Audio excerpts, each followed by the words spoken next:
Pengangkatan tenaga honorer menjadi P3K menimbulkan persoalan kompleks. Pasalnya, tidak semua tenaga honorer dapat terakomodasi menjadi P3K yang disebabkan terbatasnya jumlah formasi.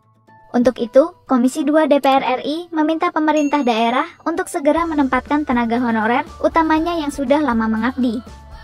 Wakil Ketua Komisi 2 DPR RI Dede Yusuf Macan Effendi menjelaskan, proses seleksi P3K mengalami hambatan karena terdapat penambahan data tenaga honorer di pangkalan data daerah. Maka dari itu, pemerintah daerah harus segera mengajukan nama tenaga honorer yang sudah lama mengabdi di pemerintahan untuk diusulkan dalam proses rekrutmen P3K tahap kedua. Yang paling pertama adalah ketika seseorang sudah berbakti mengabdi kepada negara, itu harus diberikan hak yang layak. Kalau dia itu memang baru, dia diberi kesempatan untuk mengulang. Tapi kalau yang tua-tua tidak lulus, menurut saya itu jangan dijadikan patokan. Gak usah dites itu. Karena mereka sudah 10 tahun, sudah apa segala macam. Dilihat dari masa baktinya. Karena kami juga paham. Kadang-kadang kalau kita berbicara guru saja, guru yang sudah mengajar 10 tahun jauh lebih paham mengajar ketimbang yang baru lulus. Lebih lanjut, Dede Yusuf menegaskan, tenaga honorer yang sudah lama mengabdi seharusnya dapat diberikan afirmasi yang dilihat berdasarkan masa bakti dan kontribusinya kepada instansi pemerintahan untuk diprioritaskan dalam pengangkatan P3K. Selain itu, ia memastikan permasalahan tenaga honorer dan ASN P3K akan diselesaikan melalui perubahan PP maupun Perpres. Dari Sumatera Selatan, Rian, TVR Parlemen, melaporkan pengangkatan tenaga honorer menjadi P3K menimbulkan persoalan kompleks. Pasalnya, tidak semua tenaga honorer dapat terakomodasi menjadi P3K yang disebabkan terbatasnya jumlah formasi.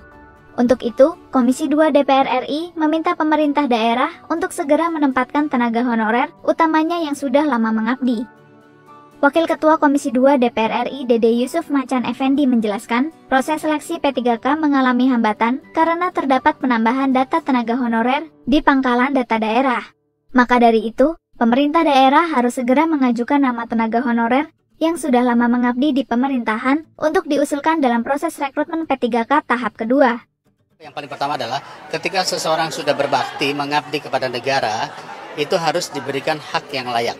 Kalau dia itu memang baru, dia diberi kesempatan untuk mengulang. Tapi kalau yang tua-tua tidak lulus, menurut saya itu jangan dijadikan patokan. Gak usah dites itu. Karena mereka sudah 10 tahun, sudah apa segala macam. Dilihat dari masa baktinya. Karena kami juga paham. Kadang-kadang kalau kita berbicara guru saja, guru yang sudah mengajar 10 tahun jauh lebih paham mengajar ketimbang yang baru lulus.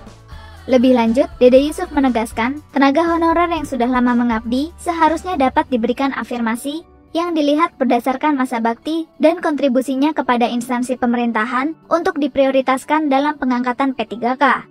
Selain itu, ia memastikan permasalahan tenaga honorer dan ASN P3K akan diselesaikan melalui perubahan PP maupun Perpres. Dari Sumatera Selatan, Rian, TVR Parlemen, melaporkan.